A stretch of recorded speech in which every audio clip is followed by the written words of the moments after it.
I was a patient before I was a doctor. I've been to a lot of doctors, been on a lot of issues with my health. I graduated from chiropractic school and I also graduated with a nutrition degree. So I like to apply in my office chiropractic and nutrition. You know, I'm a big, strong believer, and I'm here to kind of guide the patients and give them my experiences. There's more connection with your health and nutrition. Well, thanks for everybody coming out. Hopefully a couple more people will show up, but we got to get started. We'll be on video anyway, so. I always put this lecture up because this is how important nutrition is. People ask, well, why do you use supplements in your office? And I tell them, I said, malnourishment with resultant immunodeficiency and infection is the world's leading cause. So if you don't have the nutrition, you don't have the immune system, you don't have the fight. I mean, it's pretty simple. And that was in the Merck manual in 2000.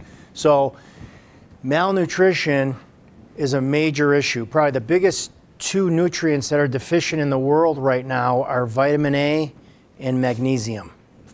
So those two are very prominent issues. Vitamin A being a lot of the third world countries for immunodeficiency, but we have a lot of infection too with a lot of other issues like selenium, magnesium, zinc, calcium.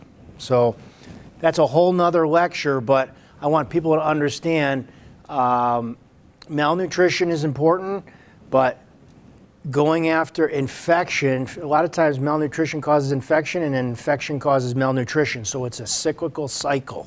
So the biggest thing that I want to get across people, no matter what disease process you have, most likely there's an infective process behind it that needs to be addressed.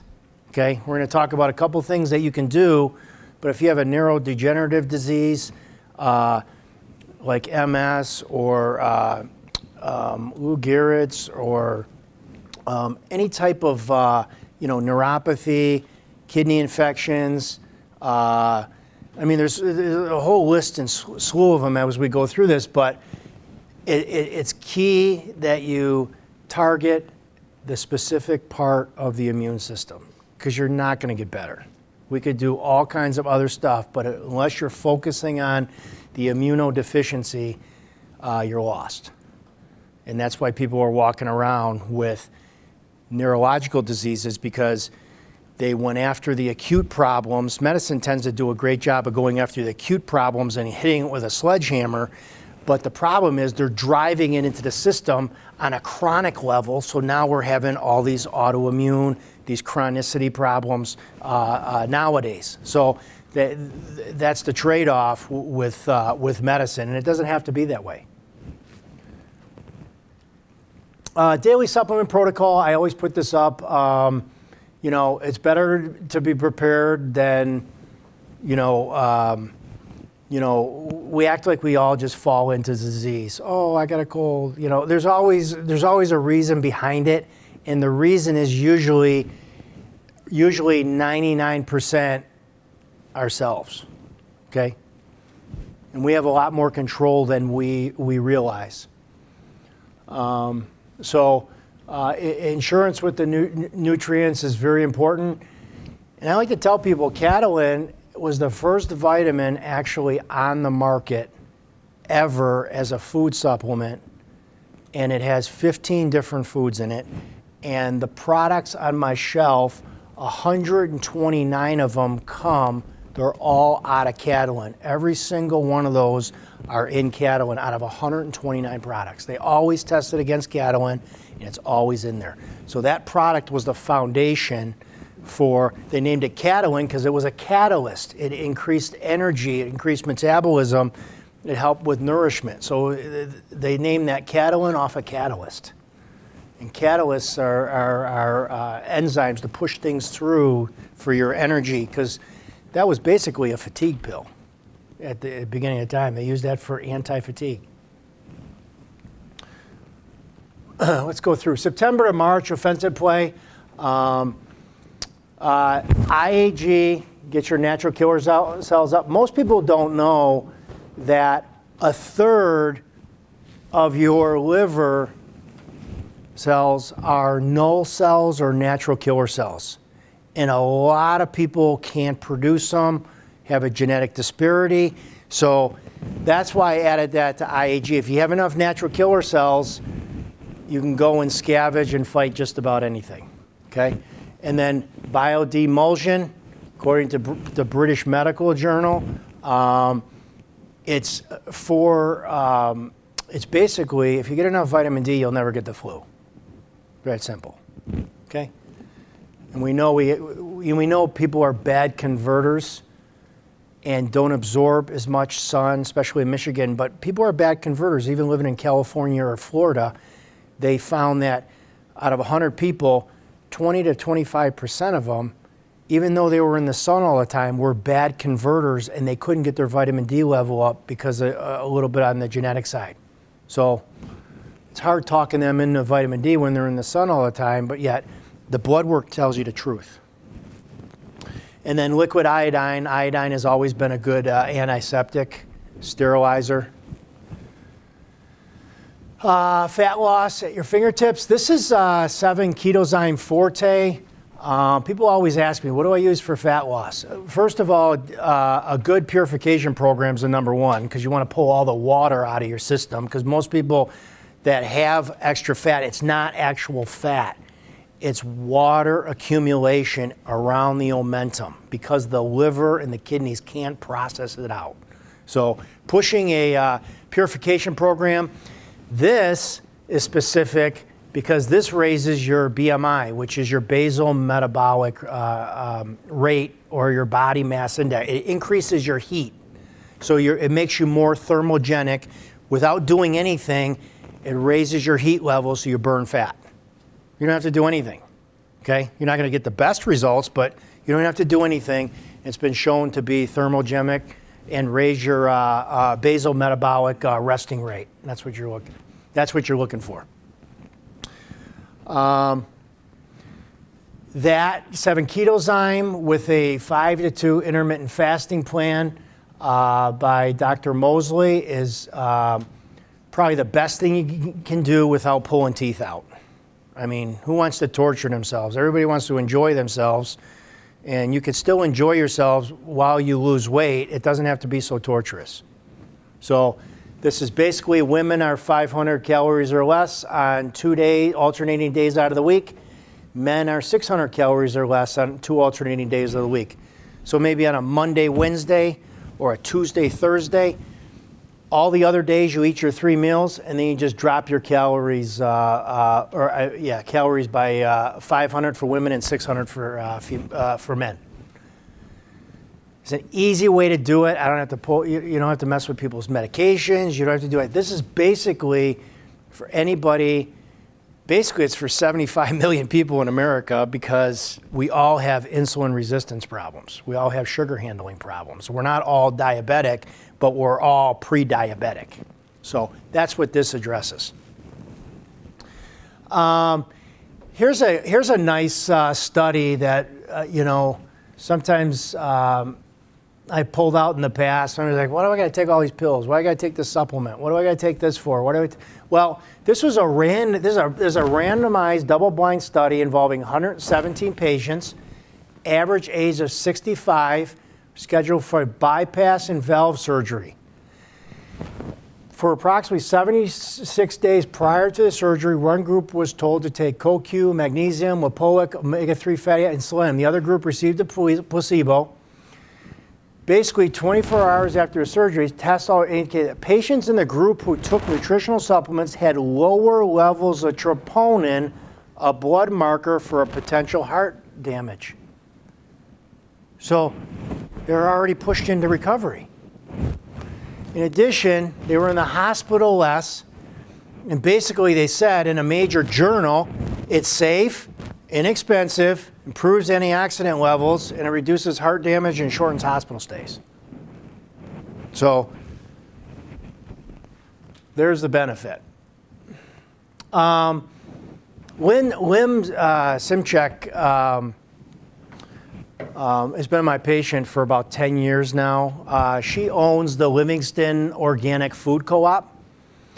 And they do memberships over there. They have good business. I mean, we're all looking for organic stuff and food co-op programs. And I just wanted to recommend her. She sends me a lot of patients from that co-op program. I haven't done a lecture for her yet over there. I was scheduled to last year, but it just didn't work out. But I plan on doing a lecture with Lynn and her members probably early next year. So I just wanted to thank Lynn and promote her grocery store. Charlie Soap, we're always looking for better ways to stay healthy, better ways to stay out of chemicals, better ways to clean ourselves, all kinds of things. Charlie Soap is the best for molds, mildews, ketchup if you got more on your shirt than in your mouth, grass, grease, tar, but mildew is the main thing. We don't realize the big water barrier that's produced by all these chemicals we use, like Tide and Tide's probably the most common one with these Tide Pods and stuff, but they don't get the mildew out. They just won't do it, and you can see the difference right away. And it'll clean. It'll probably add about 2 or 3 years to your washer, because it cleans the inside and gets all those chemicals out of the inside of your washer. You won't believe it. So it's important to clean what goes on your body correctively. I got a good sniffer, and I could smell people's laundry detergent on them. Whether their washer's not working and rinsing it all out, or it's just stuck in there, and they want to keep the fire retardants in there, I guess. I don't know. Iron deficiency anemia linked to memory deficits in children. This is probably the most overlooked problem in America with children and ADD and ADHD. Kids are not Ritalin and Concerta and all that, those stimulants. If you don't have iron, you can't make dopamine. And dopamine is stimulating dopamine is actually stimulating so that they can think and process in the frontal cortex. So if you don't have iron, you can't make dopamine, but you could spin it off with these medications, and it will create a worse problem, and you don't even realize it, and then your kid gets addicted to this stuff. But always, according to the American Journal of Psychology Symposium, always check iron in kids for attention deficit disorder and attention deficit disorder hyperactivity disorder. Okay? So it's basically, and this was the Medscape Medical News. Early cognitive deficits seem to be mediated in part by the effects of IDA on the infant's ability to engage effectively with the environment and social-emotional deficits. How many social-emotional deficits do we have out there now? I mean, everybody's so charged. By the way, Trump said that flu shots are a fake. They don't work. So whether you believe in Trump or not, or you like him or not, he's right. This was a flu shot, causes Minneapolis woman to have shoulder surgery. So she just got a basic flu shot. She went, she was good. She did what her doctor told her. She went to have her flu shot. Basically, she complained of intense pain in the same shoulder the flu shot was injected. Her local pharmacy where she got the shot called her pain normal and temporary. A few weeks later, a chiropractor became concerned that her shoulder was slumping. Both saw doctors but not felt her situation. Finally, they got the surgery person to do an MRI. Everything fell off the top of her shoulder, all her rotator cuffs. SIRVA is a complete tear of the rotator cuff from a shot. And they're saying, well, it's in the wrong location. Of course it's in the wrong location. It's closer to the joint. It should be down here, but they put it a little bit higher up. But my point is that you'll see in the next slide, Bose was diagnosed with shoulder injury related to vaccine administration. That's what they call that. And I would not tell anyone not to get a shot. But I mean, do people learn? I mean, is our society that stupid? She still encourages people to receive the flu shot. But anyway, that's not the point. The point is, it's a risk factor, and you got to know about it. And and if you're gonna sign up for that stuff, have them do it down there, not up here. This was a lady that responded to that news article, and this was so intelligent, I posted it. She said nearly $3.7 billion trust fund created and run by the federal government to take care of victims with catastrophic reactions to vaccines. Warborski says by the time she got to her car, she struggled to put on her seatbelt. She couldn't type on her keyboard at work or do anything around the house. It was throbbing and constant pain. The most excruciating pain I've ever had, she said. Took more than a decade to get compensated after her son Jeffrey started having seizures within 24 hours of getting a vaccine. She says he ended up with a traumatic brain injury with a lifetime of health problems.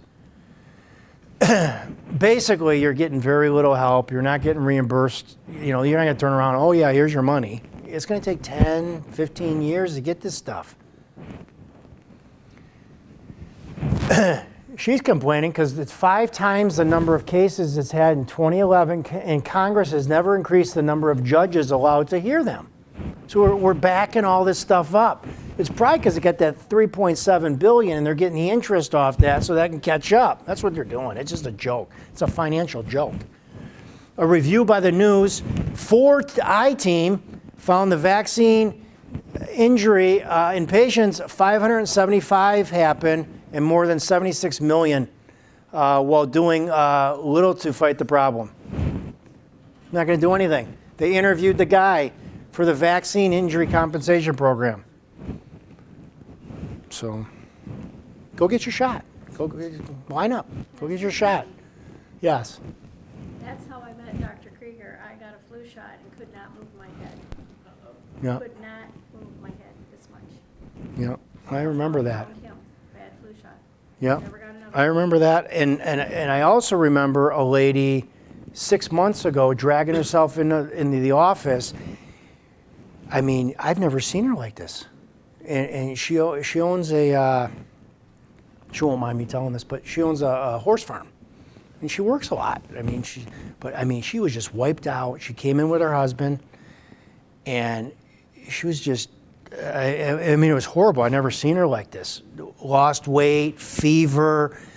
I said, well, what happened? And she said, 2 weeks ago, I went for a corticosteroid shot in my shoulder. And I said, okay. So tested her. She was way over. She had a staph infection in her joint because of the insertion of the corticosteroid shot into the joint. Same thing that happened to the flu. So obviously I told her, go immediately to the hospital and tell them to take care of that. I said, there's nothing I can do right now. You can come back. And she came back 2 weeks later, put her on Thymex, put her on Congoplex, build her immune system up. But got to watch what the hell these people are doing. You really do. It's a pathetic joke. It was just over a shot. Just make her shoulder feel better. This is the wonderful miracle of vaccines. Basically, they haven't studied, they haven't had any safety checks in 32 years. None. 32 years, no safety checks. Documented, government, legal case, sued the government, won. Human Health Service admitted to having filed any vaccine safety reports in the last 30 years. That's why autism never showed up until 3 years ago on the medical sheet that's this big, along with strokes and heart attacks and all your vaccine injuries. That was 30 years. And people are like, well, how can you be against a vaccine? They're not even tested. They're not even safe. There's no oversight. It's kind of like the banks. But it's all coming to a head. This was August 10th, 2018. This guy got a nice paycheck. But he can't enjoy it. He can't enjoy spending it. But $289.2 million against Monsanto because they failed to warn consumers that exposure to Roundup weed killer causes cancer. So, Dwayne Lee Johnston, St. Louis. It's getting cold out there. Okay? Hypothyroidism. Check your metabolic temperature. Anything below 97.8, your thyroid is struggling. It's very simple. Get a thermometer, stick it underneath your arm. Whatever you need to do, check your temperature. But thyroids are huge right now. If you're on medication, they should be pushing your medication a little up. If you're not on medication, we can get you on something to help you with it. But hypothyroidism is huge in Michigan. Very big. Doctor, how often, do you check? I would say spring and October, when the cold front. Do I do this for 5 days to see what the average temperature is? Yeah, over 5 days. You could do the average. Yep. Or you can come in and I can just test your thyroid and just tell you right off there. But people like to see the numbers. People like to see the numbers.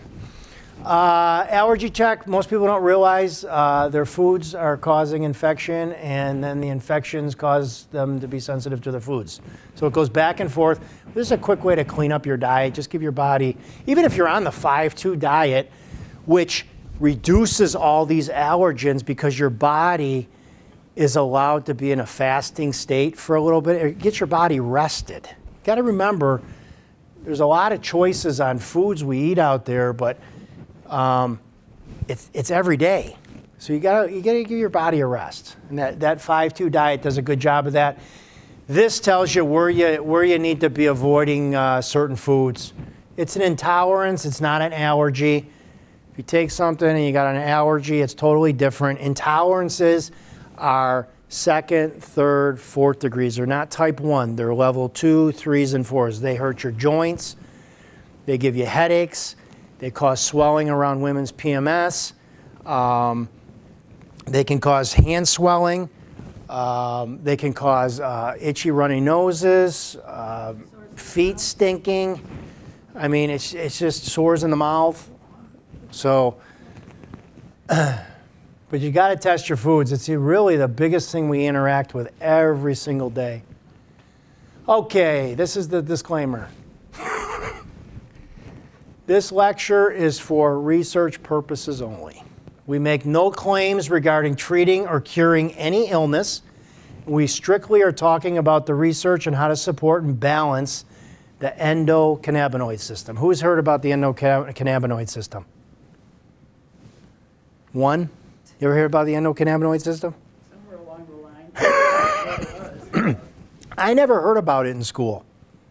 And I'm pretty young, but a lot of this research is new. That's why I'm doing it now. But we'll go through that. But basically, this is all for research purposes. Let's go through. Huntington Post on stress. I'm stressed right now. Just turn around and leave quietly, and no one gets hurt. We can all relate to that. Stress is a factor in 5 out of 6 leading causes of death. Heart disease, cancer, stroke, lower respiratory, not upper, lower respiratory disease, and accidents.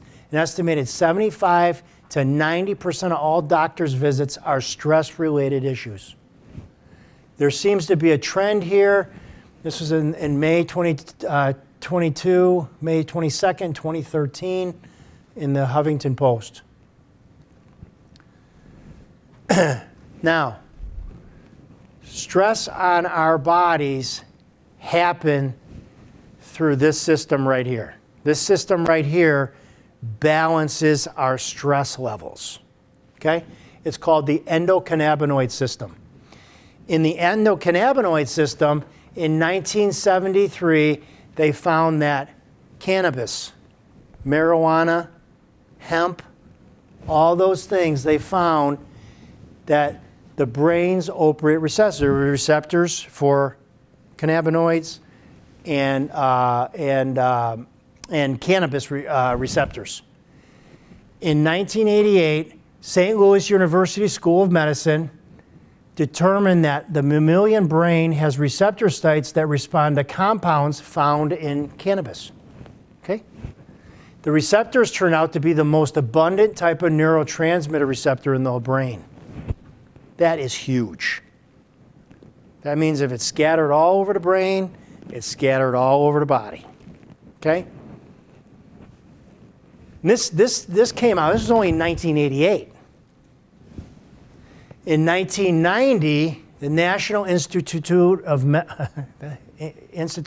Health by Lisa Matsuda had mapped the DNA sequence of CB1, which is cannabinoid receptor 1. It's called CB1, okay?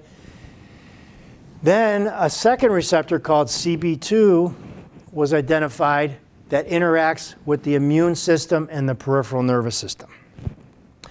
Uncover these receptors, resulting in covering of a naturally occurring neurotransmitters called endocannabinoids.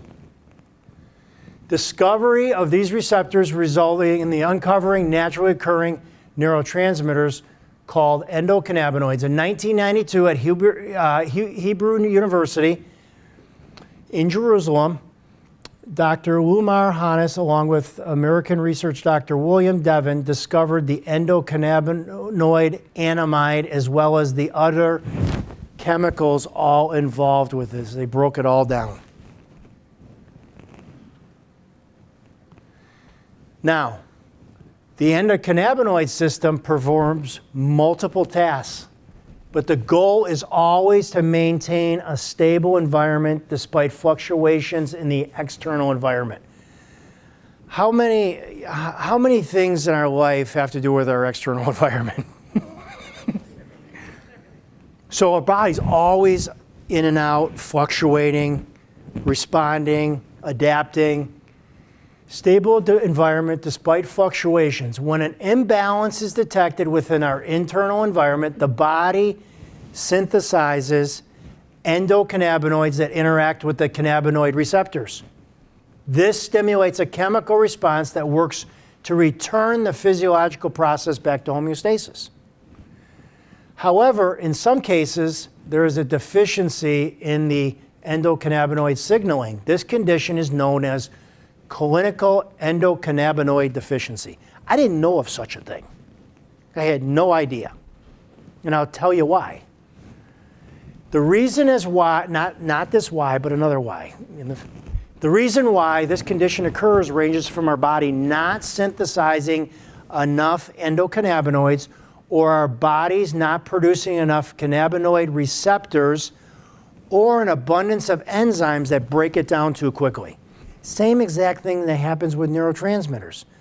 Dopamine, attention deficit disorder. Dopamine gets broken down too quickly, or they might not be making enough of it. It's the same principle as all the neurotransmitters.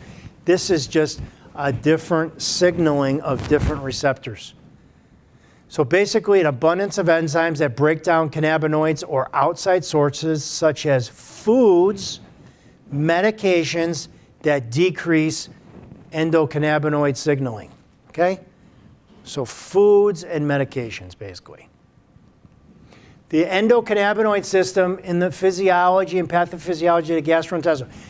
Endocannabinoid system may serve as a potential promising therapeutic target against GI disorders, including inflammatory bowel, which is Crohn's disease, functional bowel disease, which is irritable bowel disease, and secretion and motility related disorders.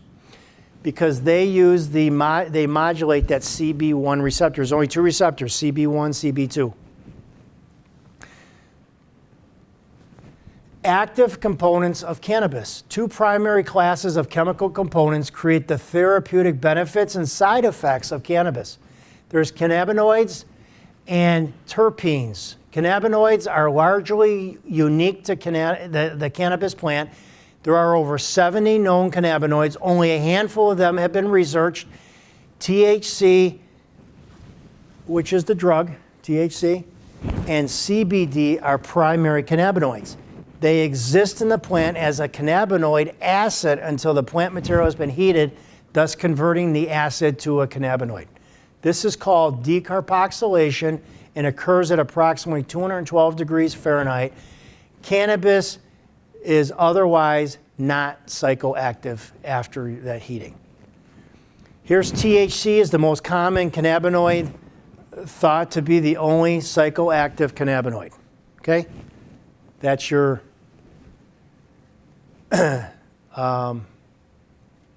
smoking, who do we got? Snoop Dogg.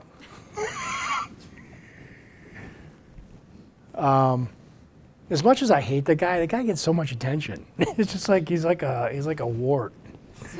He's just always, in there. And then the one we're interested in is the CBD. Cannabinoid, the second most common is this cannabinoid, non-psychoactive. It's non-psychoactive. So anything you get out of my office is non-psychoactive for research purposes. It counterbalances the psychoactivity associated with THC, which is interesting because THC works on the CB1 receptor up in the brain, and CBD works on the CB2 receptor. So they're actually balanced. So a lot of what happens on the THC, the protective component, comes from the CBD, which is interesting. It balances it. Why is cannabis effective? Basically, components of cannabis have phytocannabinoids that mimic the chemicals in the human body called endocannabinoids. These chemicals are a critical part of our internal harm reduction system known as the endocannabinoid system. The ECS plays a major role in all biological functions of the body. Pain, immune function, temperature control, inflammation, hunger, nausea, and vomiting. When the ECS is unable to keep in balance, illness occurs. Okay?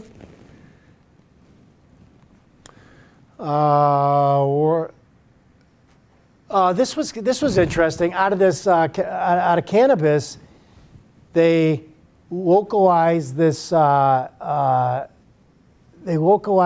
canflavin, and is distinct from cannabinoids on the basis of an isolation procedure, and they tested it. PGE2 we're going to talk about is prostaglandin, which a lot of times happens within the inflammation in the joints.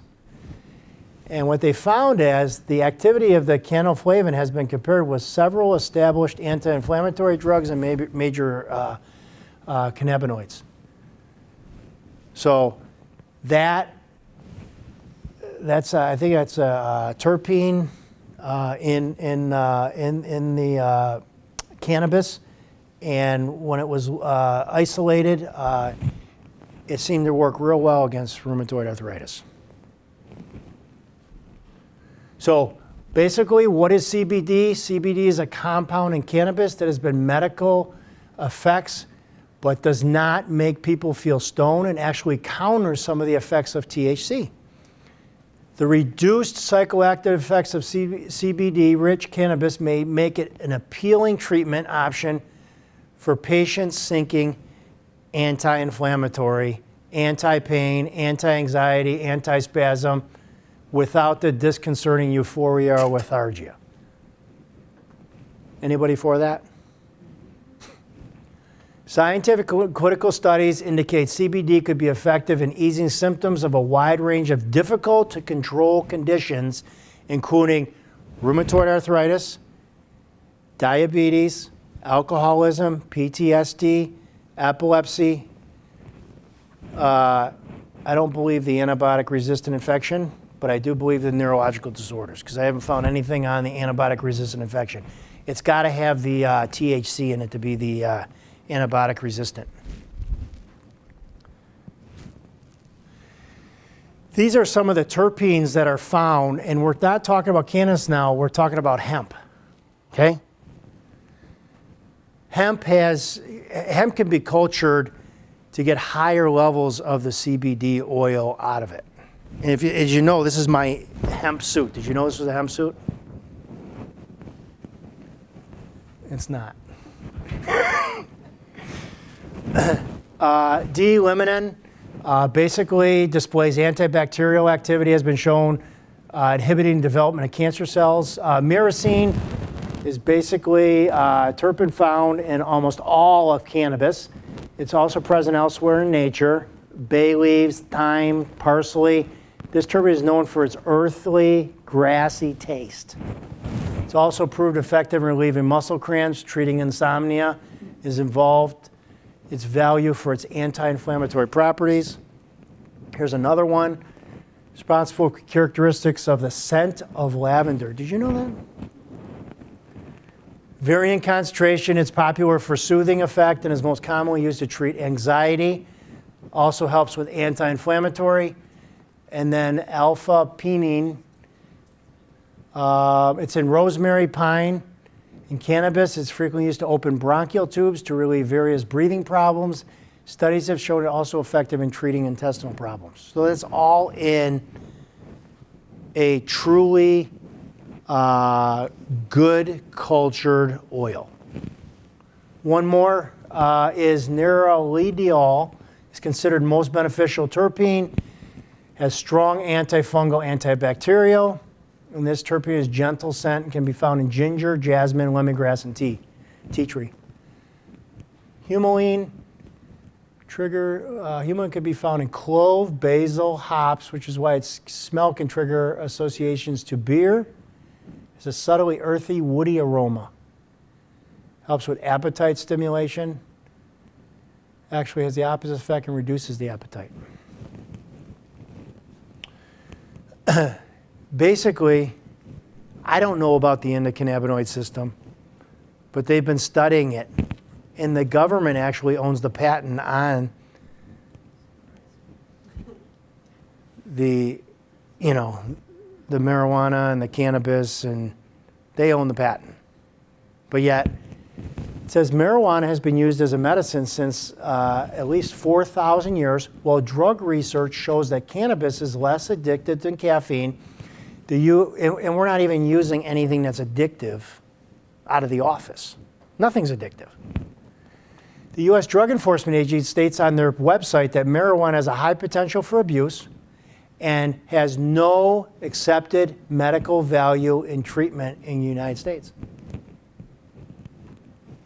So they've been hiding this for their own profit. Conversely, according to the website, Americans for Safe Access, more than 6,500 reports and journal articles from around the world support the medical value of cannabis. Canada just passed they just got theirs passed. Now, these are where the receptors are found in the body. This is the biggest neurotransmitters in the whole body.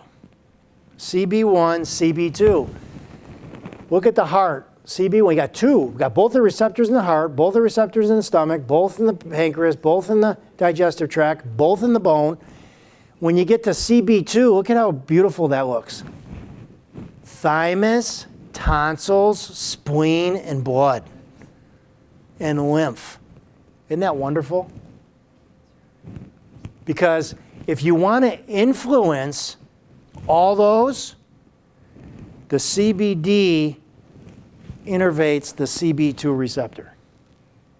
There's, not directly, but there's more chemistry. I don't want to downplay the intelligence of biochemistry, but there's more to it than that. But in a nutshell, CBD affects those areas of your immune system. The brain and spinal cord is CB1. Cortical regions are CB1. All up in the brain is usually the CB1s. Thyroid is CB1. Upper airways is CB1. Ovaries, uterus, all the rest of these are CB1. Okay? How CBD works in the human body. Antidepressant and natural anxiolytic-like effect of cannabinoid, a chemical compound of cannabis. This is in CNS and neurological disorders, drug targets, 2014. Here's reduces risk of arterial blockage. I'm going to get into that really quick because that's probably one of the most important things that people can learn and take advantage of. That's basically the role of endocannabinoid system in atherosclerosis, which is the Journal of Neuroendocrinology. And then you have inflammation. And then you have the receptors on the regulation of bone mass, which is very important. And then you have pain. And then you have neuroprotection, nerve protection, whether it's in the central nervous system or the peripheral nervous system. This was a study done in 2016 in the journal Seizure. This was done out of Israel. And basically, the conclusion was that the CBD treatment for intractable... Why would CBD work for epilepsy? What is epilepsy? It's basically a muscle spasm. It's a nerve spasm. It's anxiety. It's all the same thing. It's sympathetic dominant. When you start looking at all these things, cramping is a muscle spasm. Seizures are spasms up in the brain. It's all the same stuff. So when you take a natural anxiolytic and you apply it to a seizure, it's usually the same mechanism that's working. It's just not as profound. So when they did this study and they had intractable epilepsy in population of children and adolescents, they found that it was warranted that we need to do some more studies on this. Then they found that it changes the blood supply around the limbic. The limbic area, that's your fear center, that's your relaxation, that's all that center. They found that CBD had anxiolytic properties based on the blood supply around certain areas that it helped. So it might not have been acting directly. Maybe blood was being shunted, and when blood's shunted, maybe that causes a decrease in oxygen, and then a decrease in oxygen causes the nerves to seize and to scream. It's kind of like a hypoglycemic. Hypoglycemics have seizures too. That's why. Or it could have been not necessarily that, but certain receptors. But they're saying that this is on the blood flow region to the brain that it changed. Here's the first drug that came out. I think it came out this year, didn't it? I think it came out this year. June of 2018, I believe. But that's basically CBD oil, your pharmaceuticals. That's basically just CBD oil. This is prescribed. This is a prescription. Yes, this is the prescription. Yeah, this is the special prescription.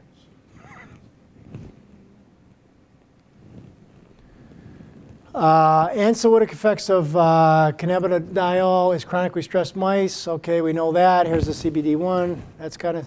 Now, this is the key. I don't rely on testimonies. Oh, I feel better and this and that. I want to find out I want to find out the crux. I want to know the answer. Where are we getting the results? Because if we're not focusing on specific activities in the body, we're kind of full of baloney. Okay? And there's a lot of baloney out there. So I basically went through all the research and I said, you know what? That's a whammy. That's a whammy. And we're going to go through this real quickly. That's a whammy, that's a whammy, that's a whammy, and that's a whammy. Those are huge interactions in the body. Those cover about 50 diseases. 50 diseases. So, Dr. K, what you're saying is this is stimulating the body. CBD oil stimulates those receptors specifically at those sites in the body that are named to create a cascade effect on something on the other side. And you're going to find out the something on the other side. Here's the GPR 55 signaling promotes proliferation of pancreatic cancer cells and tumor growth in mice. Okay? GPR 55 signaling promotes the growth of pancreatic cancer cells. Okay? There's not a lot for pancreatic cancer these days. Now, if you look at CBD oil, they tested it on pancreatic cancer, which most people don't know. Chemotherapy achieving just a 7% 5-year trial. That's insulting. That's terrible.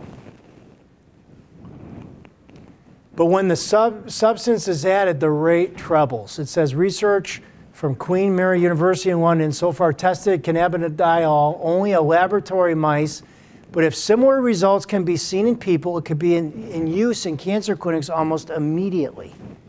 Basically, what they found was that when they mixed CBD and this chemotherapeutic, it nearly increased in a 3-fold extension of survival. Just adding 2 things. Remember, the body works synergistically. So the more things you can come in, as long as it's not overwhelming, but the more things that you can come in, the 5 to 7 things that you can come in with and produce a whole effect instead of a single, this is it, is the more results you're going to get, because it's called synergy. Synergy always works better. So that was just came out in Oncology 2018. So that's cool. Now, also, if you don't have pancreatic cancer, this GPR 55 actually tells your bone cells, go and break down bone. That's why they look at the bone. There's different markers for cancer, but GPR 55 is basically responsible for osteoclasts of breaking down the bone, but your body's not rebuilding. So it breaks the bone down too quickly and causes osteoporosis.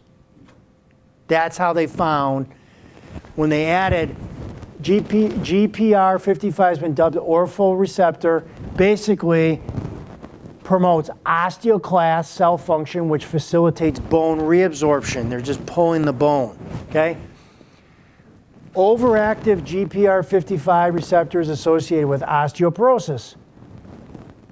GPR, when activated, also promotes cancer cell proliferation, according to the 2010 study by the researchers at Chinese Academy of Sciences in Shanghai.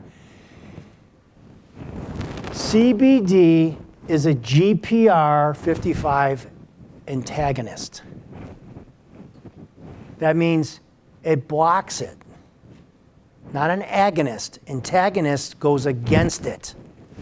So basically, at the University of Aberdeen, Ruth Ross disclosed at 2010 Conference International, she probably shouldn't have disclosed it, by blocking the GPR 55 signaling, CBD may act to decrease both bone reabsorption and cancer cell proliferation.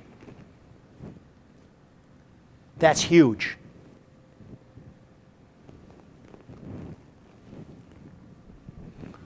There's a porous bone, there's a healthy bone. So CBD oil helps with bone density. Okay? CBD oil helps with anxiety by interacting with, there's two actual receptors in the brain, but 5-HTP is a big one, all your serotonin receptors. CBD helped balance, because it's part of the endocannabinoid system, to balance neurotransmitters and keep things in balance the serotonin system, because it was probably too low and it brought it up just enough to balance it out. Not shoot it up like Paxil and Prozac and Zoloft and all that nonsense. So, CBD is present in cannabis, okay. This one's a big one. Now, we have to get this one, because this one's a monster. There's a lot of information here, but peroxium proliferative activated receptors, PPARs, these are very, very important. They cover a lot of disease in the body. A lot of drugs interact with this receptor. Basically, it was studied their role in peripheral metabolism, and then in the central nervous system, including multiple sclerosis, ALS, Alzheimer's, and Parkinson's. The observation that PPARs are able to suppress the inflammatory response in the peripheral macrophages in several models of the human autoimmune diseases lead to the idea that PPARs might be beneficial for CNS disorders possessing an inflammatory component. CBD oil interacts with the PPAR receptors. That's why people are coming out with testimonials. Hey, if you got Alzheimer's disease, you're a moron if you're not on CBD oil. Or you have Parkinson's disease and you're not on the CBD oil. That's why, because of that receptor. And then the neuroinflammatory response during the course of Alzheimer's disease, which is triggered by the deposition of beta amyloid peptide in the extracellular plaques that happens up in the brain. That's the plaque up in the brain. Basically, that receptor cleans out plaque and fat. It's PPARs act in the liver to regulate all your lipids and your sugars. Okay? So, when you take that beta amyloid peptide, been considered to delay the onset and reduce the risk to develop Alzheimer's, while they also directly activate PPAR, that's a gamma. There's alpha, delta, gamma.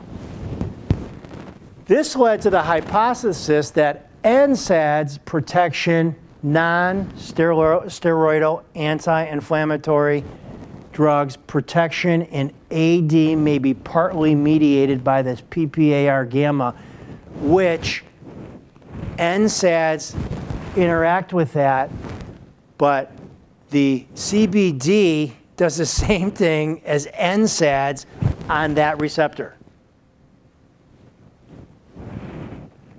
Several lines of evidence have supported this hypothesis using AD-related animal models. They did synthetic agonists, meaning they wanted to get that PPAR gamma gene going, which this is a water pill. Use the water pill, innervates that, because insulin and your fluid levels and all that are influenced by PPAR, inducing anti-inflammatory, anti-amyloid, and insulin sensitivity effects that may account for observed effects. Several clinical trials already revealed promising results using PPAR gamma agonists. Therefore, PPAR gamma represents an attractive therapy to target for the treatment of Alzheimer's disease. Now, what they don't tell you is they mention NSAIDs, they mention all these things. CBD oil does the exact same thing. Because I have to look it up. I just looked up the receptor, and then when you find the receptor and what it does, And then you could backtrack and say, hey, what type of cannabinoids or what type of chemicals interact with this receptor? Because good ones prevent disease, bad ones create disease. So, here's the definition of the PPARs. I'm trying to get this so they come one thing, all this. One thing. This is like the jackpot. PPAR is implicated, gamma is implicated in the pathology of obesity, diabetes, atherosclerosis, cancer. PPAR gamma agonists have been used in treatment of hyperlipidemia, hyperglycemia, which is diabetes, endothelial cells in the cardiovascular system in the arteries. PON1 gene increased liver, reducing atherosclerosis. So now we're looking at an oil that interacts with the receptor, that they've already created drugs, but they're avoiding that, not even coming out with that CBD does the exact same thing. This is why I believe this is why we haven't heard about the endocannabinoid system. So when you start looking at all this, oh, here's Jane. There it is. The fusion protein for PPAR gamma and the thyroid transcription factor, PAX, is present in approximately 1/3 of follicular thyroid carcinomas. To be specific, those cancers with chromosome translocation, so basically 1/3 of all your thyroid cancers have messed up. The PPAR gamma 1 is not working. It's not working. PPAR gamma, which is going to be the inhibits growth of rat hepatic stellate cells, TGFbeta. Forget about all that crap. What does it do? It stops a fatty liver. What's a fatty liver? Cirrhosis. Cirrhosis of the liver. Anybody ever heard of a non-alcoholic fatty liver? Too much carbohydrates, too many chemicals, this TGF-beta, PPAR is not working, tumor necrosing factors in there. There's a couple other ones in there, but all those chemicals create a hard liver. And your body breaks down, and what does it do? Puts collagen in there, puts mesh in there, brings cells in there to try to recover from it. It can't, and you lose all this, all that. But we have something nice to the rescue. This is the whole, if it's doing the fat up in the brain, it's doing the fat in your arteries, and it's doing the fat in your liver. It doesn't matter where the fat is.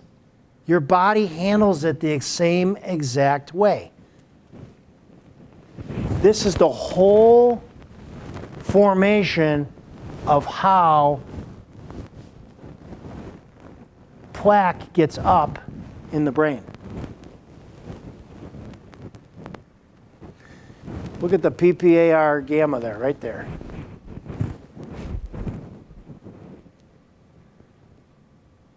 This is neuropharmacology, so this is not made up stuff. So PPAR exhibits a wide range of activities, especially in Alzheimer's disease, pro-inflammatory. PPAR agonists, as well as underlying molecular mechanisms, have to be elucidated in future research. That's what they're doing now.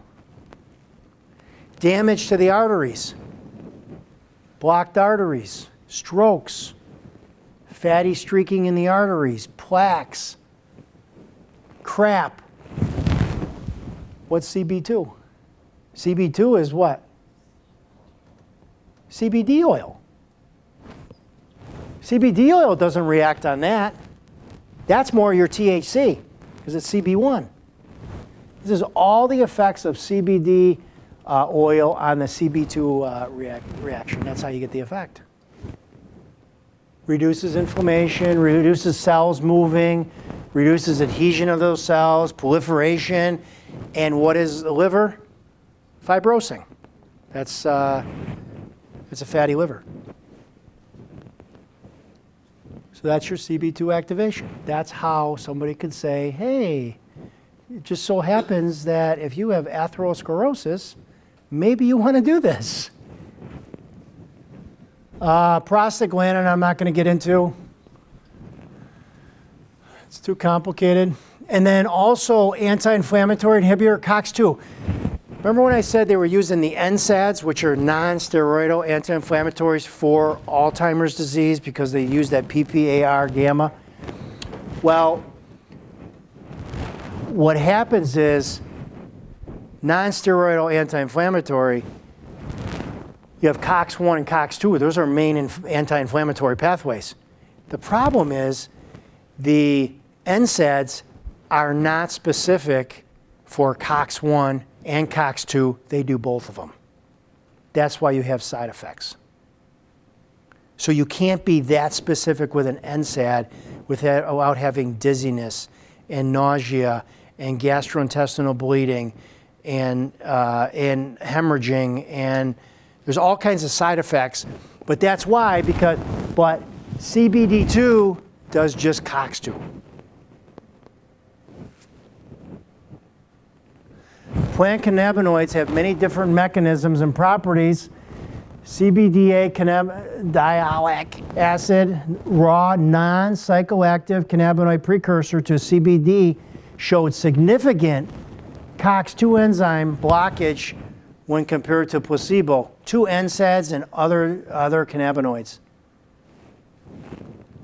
That's how you're getting this anti-inflammatory effect from all this stuff. These are the actual receptors that this is acting on in the body. This is a cool one. I like GABA. Anybody know what GABA is? GABA is an inhibitory neurotransmitter in the central nervous system. It helps you relax. Okay? Well, this was kind of cool. Australian scientists report that CBD acts as a positive allosteric modulator. It actually changed the receptor. In other words, CBD interacts with the GABA-A receptor in a way that enhances the receptor's binding affinity. Depends how things bind. Things can bind. There's different binding affinities, they call them. But GABA, which is the main inhibitory neurotransmitter in the brain, had the sedating effects of Valium and other benzos are mediated by GABA receptors. CBD reduces anxiety by changing the shape of the GABA receptors in a way that amplifies the natural calming effect of GABA.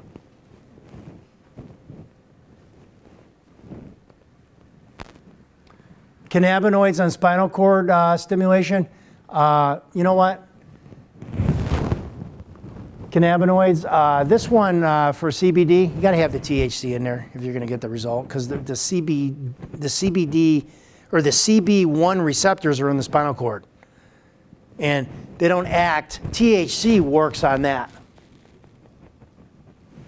but the CBD could help with the effects of that. But THC is the main one that acts on that. So that's not our animal.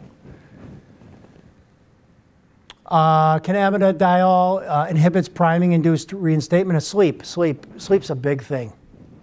Drugs, people that are on heroin, alcohol, caffeine, all different types of stuff. Basically, CBD can be considered an agent that reduces the risk of relapses. However, this requires more investigation. So it really helps. It has a dampening effect on addictive behaviors. Here are the actions. All the actions: reduces nausea, pain reliever, increases appetite. CBD doesn't do that, or it doesn't cause drowsiness, so you have to worry about that. It has a calming effect. Relieves spasms, decreases seizures, reduces anxiety. It's a muscle relaxant, not antimicrobial, a little bit antibacterial. It protects the nervous system through that endocannabinoid system to balance it. Anti-diabetic through that PPAR GABA gene. Improves the circulation, especially up in the brain. I don't know much about this one. I do know about that in inflammatory bowel because the CB2 receptors are down there in the digestive tract. And then that's the COX-2. That's the GPR55. That's one of the cannabinoids in there that helps with that. And then they're all antioxidants. Isn't that interesting? So basically, what I use in the office is a product called Heaven Sent Hemp. It's from hemp. And I use it in the office. We avoid a CO2 extraction. They use this doctor who has about 30 years of experience. He does neuromuscular testing. He purchased many of the industrial leading brands of hemp extracts. Basically, he found that beneficial neuromuscular reflexive response of his patients was much higher with the olive oil extraction technology than he had discovered serendipitously as compared to the response elicited when industrial produced hemp extracts were similarly evaluated. So that's CO2. So basically, they're extracting the CBD and all the other things that you're going to see in there out with olive oil and not CO2. Also, you could do coconut oil. They're using extra virgin olive oil. They don't use the coconut oil because you have to synthetically produce. You got to fractionate it. You got to esterify it. You got to break this thing all down, and then so it wasn't as natural. The olive oil, you can keep it natural. And you can keep all the components of the plant constituents in there. So Heaven Sent was hemp was produced with the olive oil.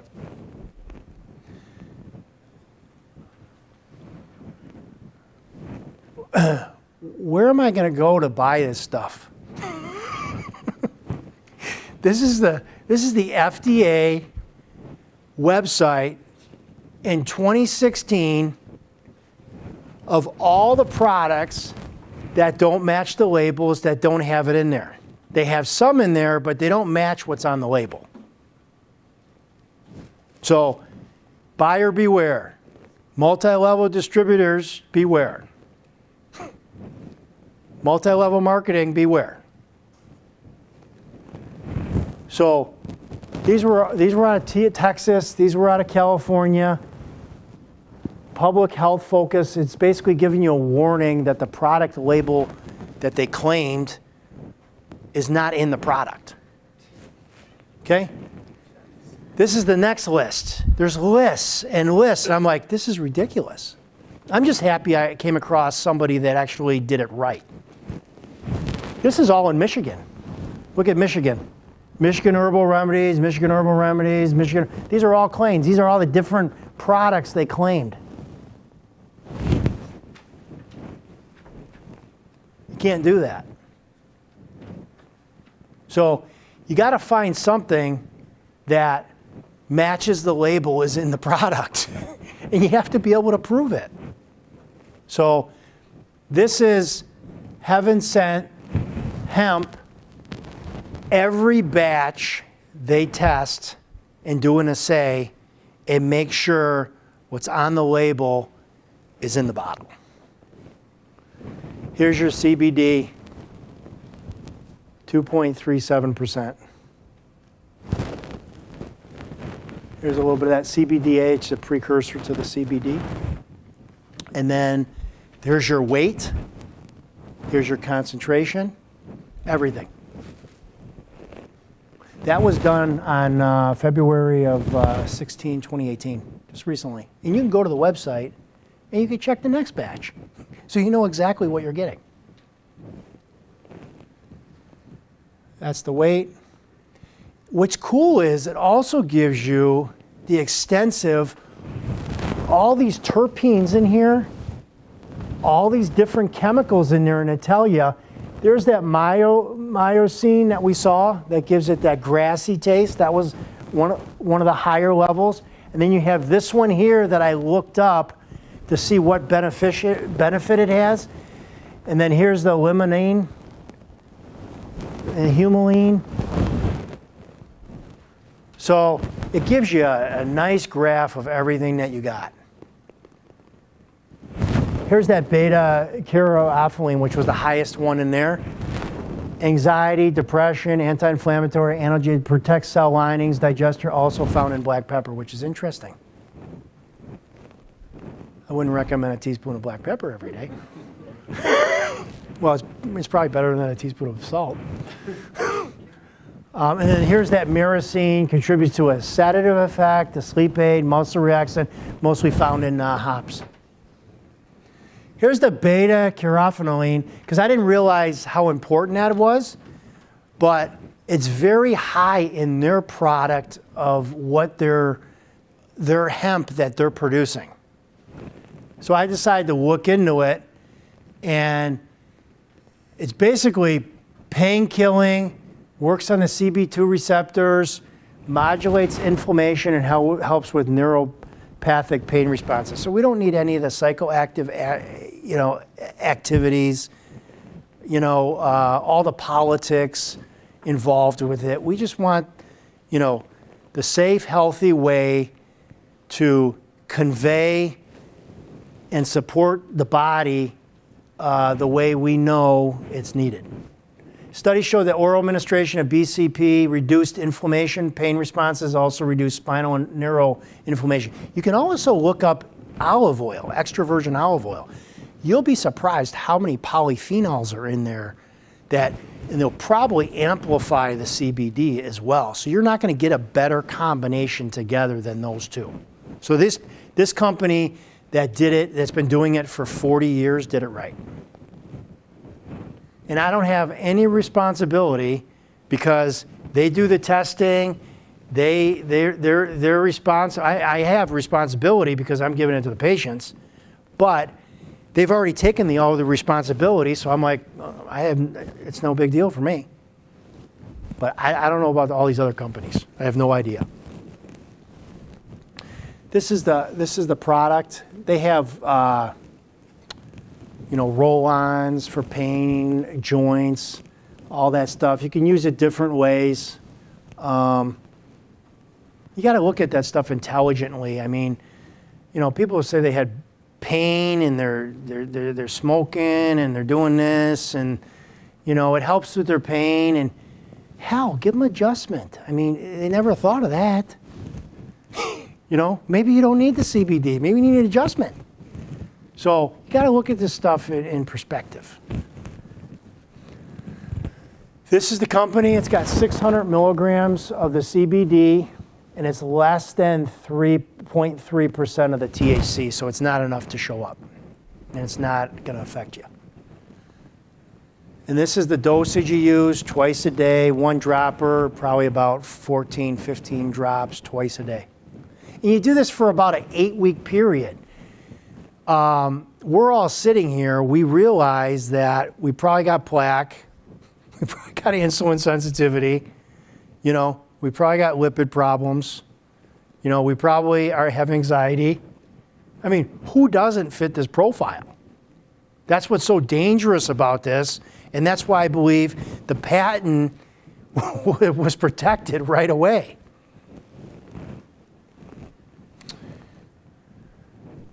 Let me talk about the diabetics real quick. This was done, experimental design.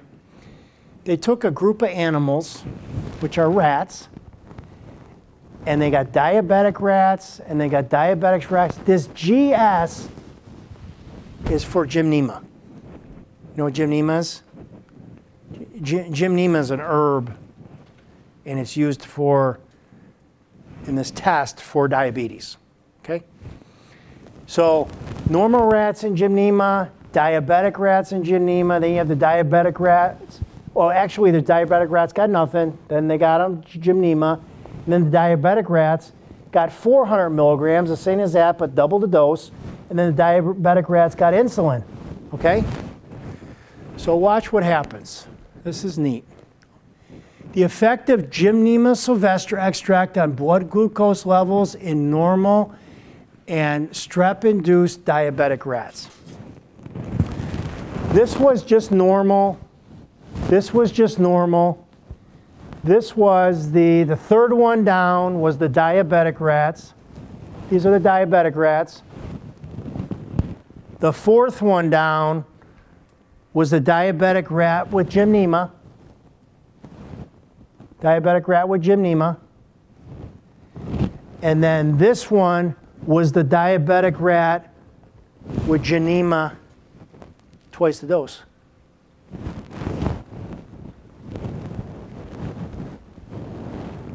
Three, that's diabetic rat with 200 milligrams of Gymnema is number 4.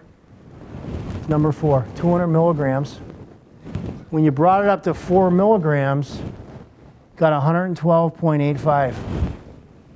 It's your sugar levels. That was over 40 days. Look, nobody has patience. Nobody has patience. It started at 345.25 glucose level. 10 days at 400 milligrams, another 10 days at 400 milligrams, and then 20 days at 400 grams, we're going to drop. Took it from 345 to 112, taking 2 stinking pills of Gymnema sylvestre for diabetes. This will be, this is insulin. Insulin did fantastic.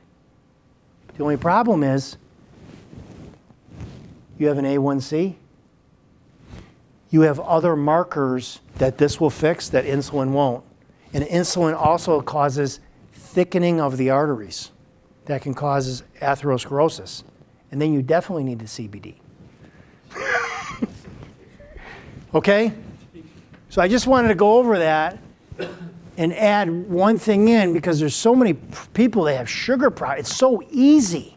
You know, you do the 5-2 fasting and you do the Gymnema and you probably do these are the normal pancreatic acinar cells, islets of Langerhans with normal cellularity. This is when they induced it and damaged the pancreas. This is see how that's all flail over there? And then when they gave it Gymnema, it made a nice, beautiful acinar cell to release insulin. Those are actually the pictures from the research to prove it.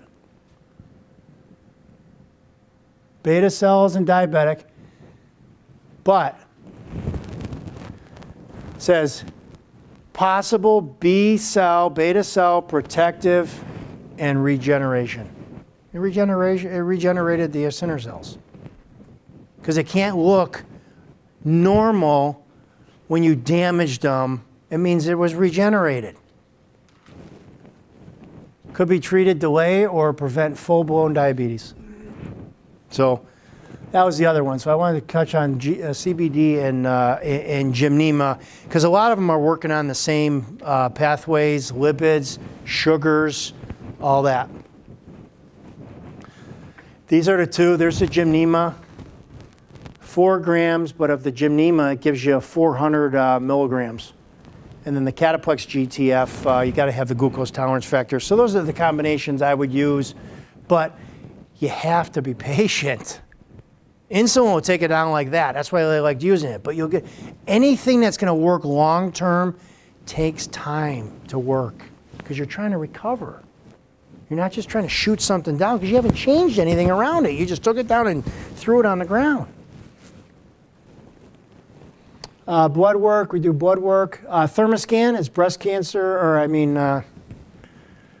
know, pink month. Infrared mammogram. Emily and I were talking about that yesterday, and we said, how many chest x-rays was that? No, it was 16. It was 341 divided by 16, I think it was, wasn't it? How much is that? 16. Yes. So when you get a mammogram, you're getting 21 chest X-rays in one mammogram. Who in the hell is that not going to cause cancer to? That much radiation, they would never approve that. It's total nonsense. It's silly. And then they wanted to get you. Then they wanted you to do it every year, and that's cumulative. Now it's every 2 years. And and like I was just telling Emily, it only shows when it's progressive 40%. You're behind the ball already. You have, when it's 40%, you have 50 million cells already there. Hey, let's go to work. You're gonna lose. So the mammogram, that was the lecture I did on the thermoscan and why you want to get a thermoscan and not just a mammogram. Okay. All right. Let's give something away. What do we have? These three? Good question, how do you start using oil? I mean, like my husband's had a stroke. 15 drops in the morning and 15 at night for 8 weeks. Bottom line. Okay. What kind of stroke did he have? Hemorrhage or a clot? All I know is it's on the brainstem. Well, that doesn't tell me anything. You gotta know. It's all right side. You got to know if it's a clot or a hemorrhage. Because if it's a clot, we don't want to be if it's a hemorrhage, we don't want to be thinning the blood anymore. And if it's a clot, we can use the CBD. So you got to use this stuff intelligently. Okay, I guess I'll. Yeah. What do we got here? Oh, Tamara. Get the GTA. You're welcome. Who else is in here? Jane, you get the lysine, because we're not going through that shingles thing we went through with you again. I don't even know who was. Yeah. 10 outbreaks of shingles. And Alex, you get the Meta Rest to help you sleep, because you use your calculator too much. You're welcome. I talked to a lady today that got a shingles shot, and she got the shingles. I never get it. They still want to get the shingles shot. I've had the shingles. I never get it. Anybody have any questions? You just do it for 8 weeks? Hmm? Just for 8 weeks? Yeah, just to balance your endocannabinoid system with your anxiety, depression, anything else that we talked about with bone density, blood sugar. Yeah, you know what? I haven't sat down to count them out yet. Yeah, 15 twice a day. Cost of it. This one's $100. $100. And it looks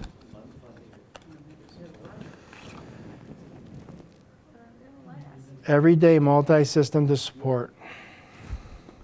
Doesn't taste bad. It's got a little berry taste to it to offset it. This is 1 fluid ounce. Or if you want to be specific, 30 milliliters. But insulin costs a lot of money too. So you need to be The financing is irrelevant because when it comes down to it, the amount of times that you're going to visit the hospital and do all your co-pays and all your other stuff, you might as well just take this stuff on yourself because the research doesn't lie. So. Very good. Thank you. Thank you. Yep. All right. Everybody have a wonderful day or evening.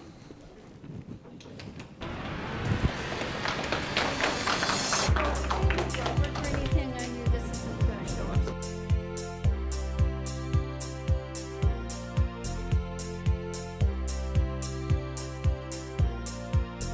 There is so much information out there. You can go to my website. There's a lot of information on my website.